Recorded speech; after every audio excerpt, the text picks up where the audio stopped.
네, 오늘 장에서 중요한 점들만 콕콕 골라서 앞으로의 투자 전략 도와드리겠습니다. 3포인트고요. 알파경제 김종효 이사 모셨습니다. 안녕하세요. 네, 안녕하십니까. 일단 그 외국인들의 매매 지금 말씀해 주셨는데 제가 보기엔 오늘 코스닥 시장 쪽에서 좀 더 의미 있는 흐름이 나오지 않나 싶어요. 그러니까 외국인들이 코스닥 시장에 대해서는 그동안 그렇게 선호도를 보이지 않았는데 오늘 몇 종목들 중에서 외국인들이 사면서 급등이 좀 나오고 있는 종목들이 보이죠. 대표적으로 이제 에코프로 그룹과 더불어서 테크인 같은 종목군들이 오늘 외국계 창구 쪽의 매수가 확대되면서 움직이고 있다는 거예요. 그래서 시장의 전체적인 흐름 속에서는 분명히 큰 변화가 있는 것은 아니지만 종목별 변화가 일정 부분 나타나고 있고, 그다음에 오늘 아침에 지도를 살펴봤을 때 코스닥이 전체적으로는 보합권 정도, 뭐 약세더라도 보합권, 그다음에 뭐 강세를 보이더라도 보합권 정도에서 HLB 정도가 강세였는데요. HLB는 지금 상한가를 굳혔고, 그런데 지금 보시면 하락 종목 수가 훨씬 더 많은, 그런데 외국인들이나 기관의 수급이 집중되는 몇 종목들이 급등하면서 코스닥 지수를 끌어올린 게 차이점이에요. 그러니까 코스닥의 종목 수로 밀고 온 게 아니고 코스닥에서 기관이든 외국인이든 누군가 사면서 대형주들의 랠리가 지금 코스닥 시장도 끌고 온 거거든요. 그래서 뭐 조금 이따 말씀드릴 내용이긴 합니다만 7월 달은 정말 생각보다 대응하기 쉽지 않다. 이렇게 좀 봐야 될 것 같습니다. 네, 알겠습니다. 그러면은요, 첫 번째 포인트부터 들어가 보겠습니다. 이야기를 이어가도 될 것 같아요. 7월 쉽지 않은 한 달이라고 해주셨는데 어떤 점을 보시고 또 이렇게 느끼신 걸까요? 네, 오늘 아침에 나온 그 하나증권의 그 퀀트 리포트를 보면요. 뭐 아침에 소개드린 내용도 한 가지 있지만 뭐 준비된 그림으로 먼저 확인해 보면 어떤 스타일로 적응을 해도 7월 달에 초과 수익률을 노리는 게 쉽지 않다라는 것이 현재 지금 준비된 그림에서 나오고 있습니다. 그래서 저게 이제 월별 수익률인데 두 가지 이제 스타일을 나타낸 거죠. 하나는 이제 실적주 위주로 이제 거래대금 위주로 투자했을 때, 거래대금 상위 종목 위주로 투자했을 때 백테스팅을 하면 월별로 어떤 수익률을 보였을까?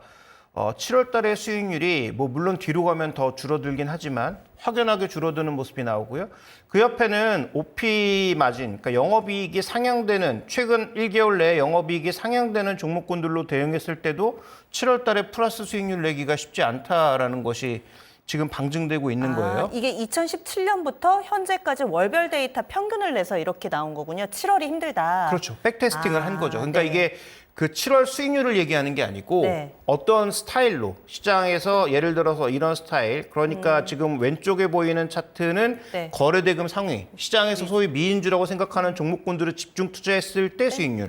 그다음에 그 옆에는 증권사들이 영업이익을 올리고 있는 종목, 최근 한 달간 집중적으로 영업이익을 상향하고 있는 종목군들을 집중적으로 매수했을 때 백테스팅을 하면 7월 달에 수익률이 잘 안 나온다라는 것을 방증하는 건데, 우리가 이제 소위 그 기간 수익률 얘기하는 게 굉장히 많잖아요. 뭐 5월에 살고 10월에 팔아라부터 맞아요. 시작해서 뭐 산타 랠리, 그다음에 뭐 1월 랠리, 제뉴얼 이펙트 뭐 여러 가지 그런 상황들인데 제일 잘 안 맞는 게 썸머 랠리예요. 실제로 제가 뭐 증시에 들어온 지 이제 거의 한 25년, 26년 됐습니다만 썸머 랠리를 본 적은 굉장히 드물거든요. 그래서 그 썸머 랠리가 없는 이유는 두 가지입니다. 일단 기본적으로 미국 소비에 맞춰진 전 세계 제조업이 돌아가는 행태 때문에 상반기에 물건을 만들면서 제조업들의 수익이 상반기에 폭발하고요.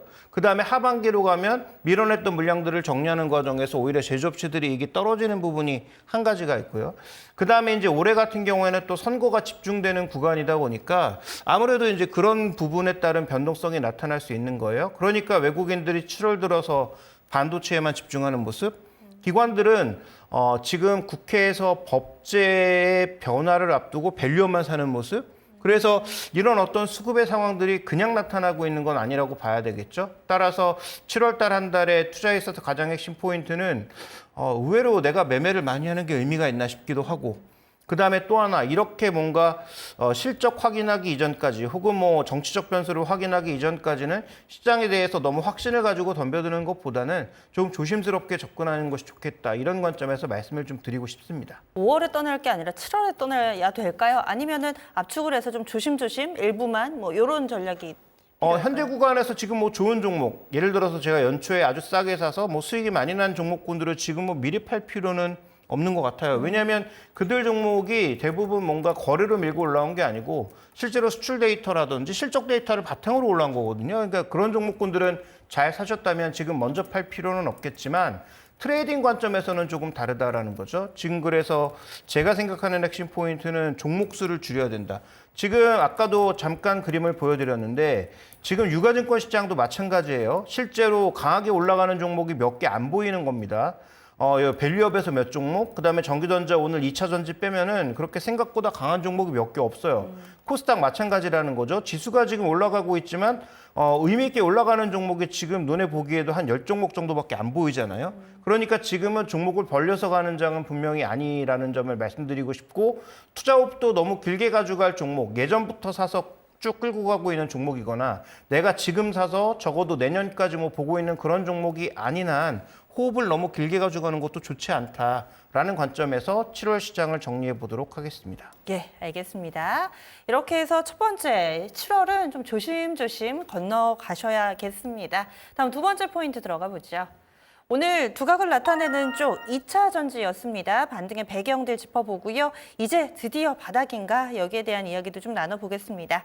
오늘 2차 전지의 반등 어떻게 좀 보시고 계세요? 네, 뭐 아침에도 말씀드렸던 그 두 가지 이유가 복합적으로 작용하고 있는 것으로 보이죠. 일단 뭐 테슬라에서 LFP를 축으로 하는 ESS가 2배 이상 올라왔다라는 거. 그래서 준비된 그림 이게 이제 테슬라가 X까지 인수했으니까 X에서 나온 자료를 가지고 온 건데 그 X에서 나온 자료를 지금 보시면 2배가 갑자기 늘었단 말이에요. 그러니까 저게 이제 가정용, 그래서 소위 얘기했던 테슬라가 에너지월이라고 해서 가정용으로 보급했던 그런 물량들이 늘어나는 것을 지금 의미하고 있단 말이죠. 이게 그러니까 분기별이네요. 그렇죠. 그러니까 테슬라는 지금 자체적으로도 ESS 같은 것들을 만들어서 자신들이 만드는 공장에서 전력을 해결하는 것도 쓰지만 또 하나의 방법은 저런 에너지월을 팔아서 가정에서도 직접 에너지를 공급할 수 있도록 하는 방향으로도 하고 있는 거죠. 그래서 미래는 어떻게 보면 우리가 뭐 전력을 지금 중앙에서 이렇게 받는 방법도 있지만 에너지월 같은 것들을 통해서 그 전기를 전기차로 주기도 하고 반대로 내 차에 전력이 남아들면 그 전력을 집으로 뭐 공급하기도 하는 그런 과정으로 갈 가능성도 배제할 수가 없는 거죠. 미래로 봤을 때는요. 그래서 그런 양상들이 지금 테슬라가 이 시장을 열었기 때문에 그래서 우리가 기존에 생각했던 것은 보조금이나 받아서 정부에서 만들어주는 그 보조금으로 하는 그 태양광만 생각했는데 그런 태양광 자체뿐만 아니라 이렇게 직접적으로 내 차에다가 공급하는 방법 회사에서 제공하는 이런 것들을 축으로 해서 2차 전지의 쓰임새가 좀 더 넓어지는 방법. 그래서 우리가 흔히 생각하는 ESS, 엄청나게 큰 ESS뿐만 아니라 저런 가정용 에너지월 같은 경우에 확대도 한번 생각해 본다면 충분히 의미가 있는 거죠. 다만 조금 우리 입장에서는 아쉬운 건 아직 이 시장에 우리가 본격적으로 진입하지는 못했다라는 거고요. 과거부터 꾸준하게 얘기가 나오고 있었던 것은 뭐 삼성, SDI 정도가 얘기가 나오고 있었는데 뭐 확정되는 건 좀 더 살펴봐야 되겠죠. 그다음에 이제 우리가 가지고 있는 NCM에 들어가는지 여부도 좀 확인이 필요한 부분이고요. 네. 그다음에 또 하나의 축은 LG엔솔이에요. LG엔솔이 LFP를 수주했는데 이것도 중국에서 원재료를 받아온다는 측면에서 절반의 성공이긴 하지만 어쨌든 우리가 ESS용 LFP는 많이 수주할 걸로 예상이 되어 있는데 전기차용으로는 수주한 게 없다가 이번에 5조 물량이 터진 거란 말이죠. 그쵸. 물론 그것도 금액은 바뀌긴 하겠지만 어쨌든 이런 그 흐름 자체가 그동안 답답하게 갇혀 있었던 2차 전지에게는 어느 정도 조금 호흡을 트이게 하는 그런 상황이 아닌가라고 보여서 오늘 여러 종목군들이 복합적으로 움직이고 있는데 저는 뭐 중심축은 LFP라고 보고 있습니다. 아침에 이야기해 주실 때 좀 질문 드리고 싶었던 것이 이쪽 중국 쪽으로 LFP 수출 건이고 그리고 양극재는 그런데 또 중국 업체 거를 받는다고 얘기해 주셨잖아요. 그러면은 양극재 국내 양극재 업체는 수혜를 못 받나요? 장기적으로는 수혜를 받을 수 있죠. 근데 지금 우리 업체가 LFP를 직접 생산하는 것도 없고 전구체도 또 받아야 돼요, 어차피. 네. 왜냐하면 우리가 지금 그걸 중국 가격과 비슷하게 맞추기 위해서 우리가 원재료까지 생산하면 가격을 맞출 수가 없거든요. 그래서 이건 뭐 생산 라인 자체가 아니고 기본적으로 이 LFP의 양극재나 전구체 자체는 아직도 우리가 NCM도 중국에 90% 의존하고 있는 것처럼 LFP에서도 초반을 마찬가지다. 그래서 우리의 그 제조 라인이 다 만들어지기 이전까지는 거기에서 벗어날 수 없는 건 뭐 주지의 사실인 것 같고요. LFP가 가격이 한 30% 정도 싸기 때문에 이건 뭐 보조금을 받지 않는다고 하더라도 굳이 뭐 무리한 선택을 할 필요가 없는 거죠. 그래서 그런 측면에서 LFP와 관련돼서는 지금 몇 가지 밸류체인 종목군들이 뭐 입에 오르내리고 있는 종목군들이 있죠. 뭐 네. 대표적으로 수주를 했던 LG에너지 솔루션뿐만 아니라 일부 테마주로 여겨지고 있는 뭐 탑 머티리얼을 포함해서 뭐 여러 종목군들이 오늘 어제부터 움직임이 좀 있었고 장기적으로 보면 에코프로 머티도 뭐 여기서 역할을 할 수도 있죠. 그래서 그런 종목군들의 흐름을 우리가 한번 지켜볼 필요가 있지 않나 이렇게 보고 있습니다. 아침에도 이제 2차전지 관련된 업체들의 돌파구가 전기차가 아니라 ESS 쪽에서도 나올 수 있을 것이다 얘기를 해주셨는데 이게 전기차용 배터리 한다고 다 ESS 기술이 있거나 한 건 아니니까 ESS 쪽에 조금 더 특화돼서 우리가 봐야 될 종목이 있다면 어떤 쪽 보세요? 반대입니다. ESS가 오히려 편하고요. 아. 그다음에 ESS보다 자동차용이 더 밀도가 높아야 됩니다. 그러니까 자동차를 할 수 있는 쪽은 ESS는 다 할수 너무 있어요? 진입이 쉽습니다. 아. 그래서 뭐 우리나라 업체들 같은 경우에 지금 뭐 특별한 기술이 필요한 게 아니에요. ESS는 말 그대로 효율을 그렇게 높일 필요도 없고 그다음에 그렇게 에너지를 밀도를 높일 필요도 없거든요. 어차피 양으로 승부하는 거기 때문에 그래서 그런 측면에서 봤을 때 물론 ESS도 효율이 높으면 좋지만 거기다가 너무 많은 돈을 또 쓸 수는 없는 거니까. 그래서 지금 우리나라 이 3대 업체는 언제든지 셀 기업들 마찬가지고 소재 업체들은 진입할 수가 있고요. 다만 NCM보다는 지금 LFP가 이쪽에서는 이미 그 캠핑 하시는 분들 다 아실 거예요. 캠핑에 쓰는 파워뱅크는 전적으로 거의 LFP거든요. 가격 문제도 있지만 이 안정성 때문에 상대적인 안정성 때문에 LFP를 이미 많이 사용하고 있는데 그런 차원에서 이제 LFP와 관련된 수요가 이제부터 만들어져야 되는 거죠. 그래서 국내 업체들도 지금 뭐 전고체만 하는 거 아니고 NCM은 당연히 하는 거고 NCM에서도 미들니켈도 가는 거고 여러 가지를 가야 되는 거예요. 그러니까 돈이 점점 중요해지는 거죠. 다 해야 되는 거거든요. 각각의 그 세그먼트를 다 맞추기 위해서는 이제 우리가 얘기했던 하이니켈 하나만 해서는 안 됩니다. LFP도 가야 되는 거고 미들니켈도 가야 되는 거고 전고체도 가야 되는 거거든요. 다 할 수가 없잖아요. 선택과 집중을 해야 되지 않을까요? 다 해야 되나요? 제가 보기엔 선택과 집중을 하는 순간 소외될 수밖에 없습니다. 다 해야 된다. 왜냐하면 지금 LFP가 어느새 중국 때문이긴 하지만 전체 배터리 시장에서 40%로 올라왔어요. 이걸 안 할 수 있을까요? 그다음에 전고체는 어쨌든 미래 그림 중에 하나예요. 이거 안 하면 미래 그림에서 소외될 수도 있는 거죠. 그다음에 중국은 지금도 나트륨 전지를 가지고 와서 또 새로운 방향을 파고 있는데 이거 우리나라도 연구를 하고 있습니다. 네. 그래서 전체적으로 보면 그래서 돈 싸움인 거고 그래서 중소형 업체보다는 상대적으로 대형주, 돈 많은 삼성 SDI와 포스코홀딩스를 말씀드린 거고 단기적인 측면에서 봤을 때 이 종목을 뭐 제가 계속 뭐 반복해서 말씀드릴 수는 없으니까 네. LNF도 말씀을 드렸다가 저는 최근에 제외하긴 했는데 LNF가 오늘 꼽히고 있는 이유가 뭐겠습니까? LNF가 상반기에 유럽을 통해서 LFP 관련 소재를 이미 수주했다는 뉴스가 나왔습니다. 그래서 오늘 에코프로도 강하게 움직이고 있지만 상대적으로 LNF가 더 강하게 움직이고 있는 이유는 거기에 있거든요. 그래서 이 LFP와 관련된 그쪽 라인에 있는 종목군들도 한번 살펴보실 필요가 있는데 네. 그 LNF 아래쪽에 더 중소형주에 대해서는 제가 뭐 공부도 좀 덜 돼 있고 저는 그게 인벌브가 쉬울까 싶어서 그 밑에 있는 종목군들에 대해서는 조금 조심스럽긴 합니다. 예, 알겠습니다. 이제 2차전지 관련된 종목군들 새로운 먹거리에 대해서 소극적으로 대응을 해서는 도태될 수 있다. 그리고 또 이런 변화하는 흐름들 2차전지 투자하실 때 좀 면밀히 체크해 보시죠. 다음 세 번째 포인트 넘어가겠습니다. 마지막으로 볼 부분은 이 HLB 그룹주들 장 초반에 동반해서 급등하는 모습 상당히 좀 인상적이었는데 지금 현재는 분위기 여전히 좋습니다. HLB가 상한가에 안착한 상황이고요. 나머지 그룹주들도 여전히 강세 흐름을 띠고 있습니다. 다시금 이 5월의 악몽에서 벗어날 수 있을 것인가, 그 이전 수준까지 회복할 수 있을 것인가, 어떻게 보세요? 네, 뭐 결론은 뭐 누구도 알 수 없지만 우리가 여기서 이제 가장 주목해 봐야 되는 포인트가 뭐냐는 거예요. 저는 일단 개인적으로 이 종목들을 뭐 개인적으로 그렇게 좋아하지도 않지만 또 하나 주목해 봐야 되는 포인트는 과연 의미 있는 그런 투자 주체들이 이 종목을 장기적으로 계속 사고 있는가가 중요하다고 생각하거든요. 근데 주가가 급락이 나왔을 땐 일정 부분 좀 매수가 들어오긴 한 것으로 보이는데 오늘의 급등에 과연 추가적으로 강력하게 누가 사고 있는지도 한번 확인을 해봐야 될 것 같아요. 왜냐하면 우리가 지금 첫 번째 오더를 FDA 승인을 득하는 걸 생각하고 있잖아요. 네. 근데 FDA의 승인을 득하는 게 매출의 발생이 아닙니다. 그건 이제 첫 번째 오더를 넘은 것에 불과한 거예요. 그렇죠. 실제로 그 제품이 런칭 될지도 모르고요. 그러니까 FDA를 통과했다고 해서 무조건 제품화 되는 것도 아닐 뿐더러 실제로 제품화 됐을 때 매출이 경쟁 제품만큼 나온다는 것도 거짓말이에요. 그렇게 나올지 안 나올지는 아무도 모르거든요. 그다음에 지금 우리가 계속 뭐 여러 업체들 중에서 삼성 바이오로직스 같은 종목들 선호하는 이유가 뭡니까? 우시 바이오로직스 쫓아낸다고 지금 그 종목에 대해서 기대하고 있는 거잖아요. 그렇죠.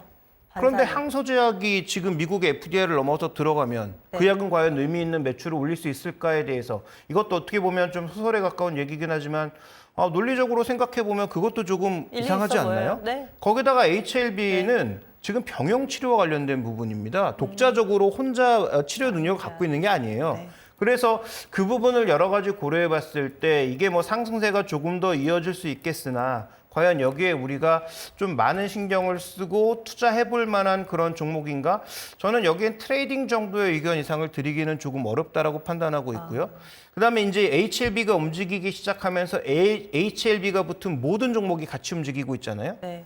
그러니까 저는 이 진양곤 회장의 뭐 과거 사례까지는 들먹이고 싶지 않지만 네. 여긴 HLB 정도만 그래도 트레이딩이 가능한 것이지 그 이름이 붙어 있는 다른 종목군들까지 우리가 벌려서 종목들을 보기에는 더 어렵다라고 개인적으로 판단합니다. 네. 그래서 HLB는 일단 넘어야 될 허들이 좀 너무 많은 상황이고 이미 10만 원, 12만 원 찍었던 저 주가는 약이 성공했을 때 정도까지 반영한 주가가 아닌가 싶어서 저만큼 올라갈 수 있을지도 솔직히 조금 고개를 갸웃하게 만들긴 합니다. 따라서 뭐 트레이딩 정도는 가능할 수 있겠으나 이 트레이딩은 트레이딩에 그쳐야 되지 않을까 이렇게 판단하고 있습니다. 그래서 좀 신중하게 HLB를 바라보고 계시네요. 그리고 아침에 이들 종목이 동반세 급등할 때 문제는 이것이 거래를 흡수하느냐, 이 거래 대금을 다 흡수해가면서 다른 종목을 누를 수 있다, 소외가 될 수 있다 이렇게 얘기를 해주셨는데 지금 삼성전자, SK 하이닉스보다 HLB의 거래 대금이 많습니다. 양시장 합해서 거래 대금 1위 9천억의 거래 대금 기록하고 있습니다. 어떤 의미가 있다고 보세요? 네, 저는 뭐 이 정도는 발생할 것으로 봤거든요. 그래서 아침에 뭐 조 단위 정도는 뭐 당연히 나올 거라고 봤는데, 근데 이제 오늘 살펴보시면 그래도 그나마 다행인 건 오늘 에코프로가 살아나면서 이 준비된 화면 보여주시면 전체 코스닥 지금 상위 종목 중에서 그래도 2차 전지도 살고 HLB도 사는 모습이죠. 다만 HLB하고 삼천당제약 두 종목의 강세가 오늘 좀 비교적 강하게 나타나면서 다른 이 미불 업종에 속해 있는 조그만 종목들이라든지 제약 업종에 속해 있는 종목군들은 에너지가 좀 소진된 듯한 모습이에요. 그래서 지금 코스닥의 에너지가 그렇게 강하지 않은 상황이니까 만약에 HLB의 거래 집중도나 이런 것들이 연일 이어지면 아무래도 다른 종목군들에 대한 관심도나 시장의 전반적인 그 강세는 조금 둔화될 가능성도 있다라는 점에서 HLB의 거래가 집중되는 건 그쪽에 매매할 수 있는 하나의 포인트는 만들 수 있어도 시장 전체적으로 봤을 땐 그렇게 큰 호재라고 보긴 어렵다. 그래서 만약에 HLB 거래도 터지고 코스닥 시장 전체의 거래도 터지면 상관이 없죠. 그런데 HLB만 거래가 집중되고 나머지 종목군들은 거래가 좀 둔화되는 그런 모습으로 간다면 이건 뭐 그렇게 반가운 이슈는 아니라고 볼 수 있기 때문에 네. 오늘은 괜찮지만 내일부터 또 거래 집중도나 거래 대금에 너무 급등이 나타나면 이건 뭐 시장에 좀 부담이 될 것으로 좀 판단하고 있습니다. 제약바이오 업종 측면에서 마지막으로 한 가지만 더 질문을 드릴게요. 장 초반에 뭐 펩트론이나 먼저 올랐던 종목군들이 하락 출발했다가 현재는 상승 전환되기도 했고 삼천당제약도 10%나 급등하면서 신고가 쓰고 있습니다. 제약바이오가 워낙에 좀 분위기에 민감한 섹터이기 때문에 한 종목이 이렇게 호재가 나오고 들썩이면은 다른 쪽도 좀 곁불 효과를 볼 수 있지 않을까? 분위기 좋아지지 않을까? 이런 기대에 대해서는 어떤 의견이세요? 일단 오스코텍처럼 뭔가 확실한 방향성을 갖고 가고 있는 종목에 대해서는 뭐 최근 주가는 너무 많이 올랐지만 그래도 뭐 저는 지금은 못 사겠는데 그래도 뭐 먼저 내려올 필요는 없다라고 보고 있는데요. 아까 언급드렸던 것처럼 HLB로 너무 거래가 집중이 되면 다른 종목군들의 체력을 뺏을 가능성은 꽤 높다라는 거죠. 그래서 저는 뭐 확실하게 지금 펀더멘탈을 안고 가고 있는 오스코텍 정도를 제외하면 나머지 종목군들에 대해서는 조금 조심스럽고요. 장기적인 관점에서는 ST팜이나 바이넥스보단 삼성바이오로직스가 우시바이오의 혜택을 볼 가능성이 높은데 다만 여기서 여러분들이 또 착각하시면 안 되는 건 우시바이오를 빼는 게 그렇게 쉬운 일이 아닙니다. 얼마 전에도 그 로비 해가지고 제외가 됐었다고 해서 또 관련된 종목군들 그날 급락하고 했잖아요. 바이넥스 이런 거요. 근데 그 로비가 중요한 게 아니고 네. 실제로 우시바이오에서 빼서 삼성바이오로직이나 ST팜이나 바이넥스로 옮기면 그 과정이 하루아침에 되는 게 아닐 뿐더러 둘째로 우시바이오에서 했을 때보다 비용이 2배로 올라가면 과연 미국 업체들은 정부가 압박한다고 해서 그렇게 쉽게 선택할까요? 그래서 저는 엔비디아도 그렇고 이 우시바이오도 그렇고 우리가 착각하면 안 되는 게 엔비디아가 정부가 압박한다고 해서 중국에 안 팔면 매출의 20%를 날리라는 얘기인데 엔비디아가 그 말을 들을까요? 저는 죽어도 안 들을 것 같습니다. 어떤 방식을 통해서든 중국으로 계속 매출을 올릴 거예요. 어떤 우회로를 통해서든. 그래서 저는 우시바이오를 빼는 일도 설사 정부가 결정한다고 해서 그때부터 우시바이오는 제로, 그다음에 다른 회사들은 쭉 올라오는 그거는 우리가 꾸는 꿈에 가깝다. 생각보다 굉장히 어려운 일이다. 이렇게 보실 필요가 있습니다. 그래서 제약바이오 섹터 내에서도 실체가 있는 좀 알맹이가 있는 종목군들 위주로 선별적으로 보자 의견 주셨어요. 3가지 포인트 알아봤습니다. 이사님 고맙습니다.